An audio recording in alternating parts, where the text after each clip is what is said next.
E se eu te dissesse que uma mulher negra de 59 anos, que limpava o chão de uma empresa todo dia, foi humilhada, ignorada e tratada como se não existisse, mas foi ela quem derrubou tudo? Fica até o final. Porque essa história vai te tocar de um jeito que você não espera. Se você gosta de histórias reais que tocam o coração, se inscreve no canal e ativa o sininho. A gente traz essas histórias toda semana. Lourdes tinha 59 anos, cabelos grisalhos, mãos calejadas e um sorriso que ela guardava para quem merecia.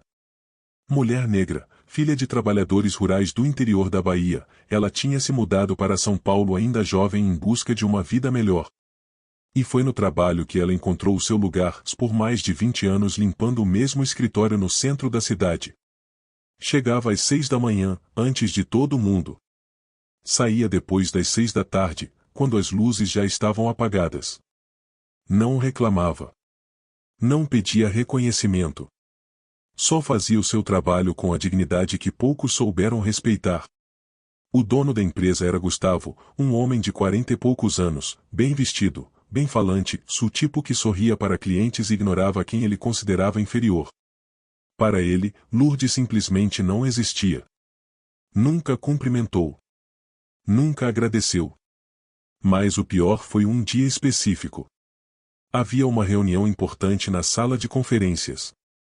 Lourdes passou pelo corredor com o carrinho de limpeza, discretamente, como sempre fazia. Gustavo abriu a porta, olhou para ela de cima a baixo e disse, em voz alta, na frente de todos, e a gente precisa mesmo contratar esse tipo de gente aqui dentro? E fechou a porta. Lourdes ficou parada por um segundo. Respirou fundo.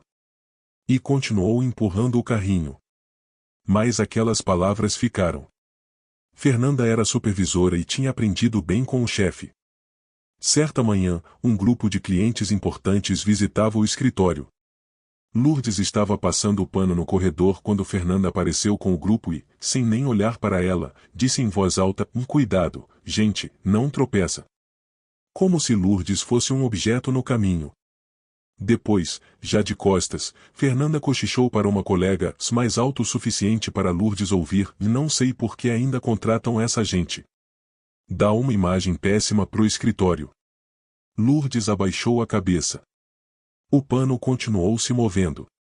Mas por dentro, algo nela se partiu naquele dia.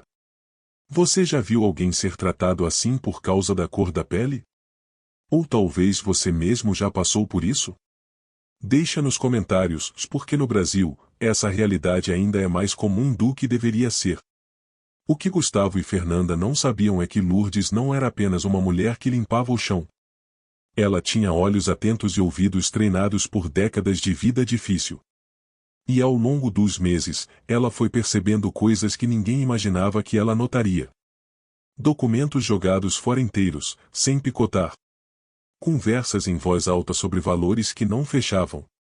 Nomes, números, datas, tudo passando pela lixeira que ela esvaziava todo dia. Ela não entendia de contabilidade. Mas entendia de gente. E sabia que algo estava errado. Lourdes não foi à polícia de imediato. Ela tinha medo. Sabia como funcionava uma mulher negra, sem formação universitária, indo denunciar o dono de uma empresa. Quem ia acreditar nela? Foi então que ela pensou em Beatriz, uma jovem advogada que trabalhava no mesmo prédio. Beatriz era a única pessoa naquele ambiente que olhava nos olhos de Lourdes quando falava com ela. Que perguntava o nome dela no primeiro dia. Que dizia o bom dia, Lourdes todas as manhãs, com um sorriso de verdade. Lourdes bateu na porta do escritório de Beatriz numa tarde de quinta-feira. Estava com uma sacola plástica na mão, cheia de fragmentos de papel que ela havia juntado ao longo dos meses, não por planejamento, mas por instinto. Algo dentro dela dizia que um dia aquilo poderia importar. Beatriz a ouviu em silêncio por quase uma hora. E quando Lourdes terminou de falar, Beatriz ficou alguns segundos sem dizer nada. Depois disse apenas, Lourdes, o que você trouxe aqui é muito sério. E eu vou te ajudar. Com os fragmentos que Lourdes havia guardado, Beatriz conseguiu reconstruir parte de um esquema de sonegação fiscal que durava anos. Havia desvio de dinheiro, notas fiscais falsas, fornecedores fantasmas. Gustavo estava no centro de tudo. E Fernanda sabia de parte do esquema e se calava. Com provas suficientes, Beatriz acionou os órgãos competentes. A investigação durou alguns meses. E quando os fiscais chegaram ao escritório numa manhã de segunda-feira, Lourdes estava lá, como sempre, com o seu pano na mão, limpando o corredor. Gustavo foi conduzido para prestar esclarecimentos. Fernanda perdeu o cargo ainda naquela semana. A empresa foi autuada e multada. E o nome que aparecia em todos os depoimentos como peça central da descoberta era o de uma faxineira de 59 anos, filha da Bahia, que nunca havia pedido nada além de respeito. Beatriz, em seu depoimento oficial, foi direta e sem a coragem da Lourdes, esse esquema jamais teria sido descoberto. Ela foi a pessoa mais importante de todo esse processo. Lourdes não virou celebridade. Não deu entrevista. Não quis aparecer. Continuou trabalhando, porque era o que ela sabia fazer e o que lhe dava orgulho. Mas algo havia mudado. As pessoas no corredor passaram a cumprimentá-la pelo nome. Alguém deixava um café na mesa para ela de manhã. Outro segurava a porta. Coisas pequenas. Mas para quem passou 20 anos sendo tratada como invisível, essas coisas pequenas significam o mundo inteiro. Numa tarde, enquanto tomavam café juntas, Lourdes disse para Beatriz: "Eu nunca quis prejudicar ninguém, Beatriz. Só não consigo ficar calada diante da injustiça.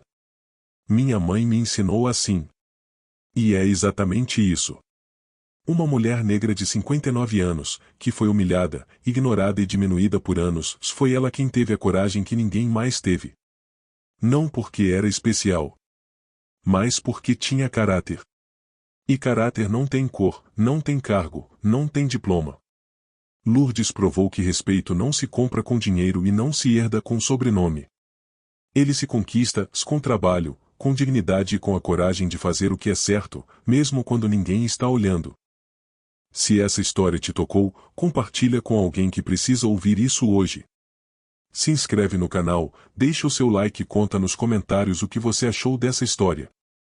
Toda semana a gente traz histórias reais como essa, de pessoas comuns que fizeram coisas extraordinárias.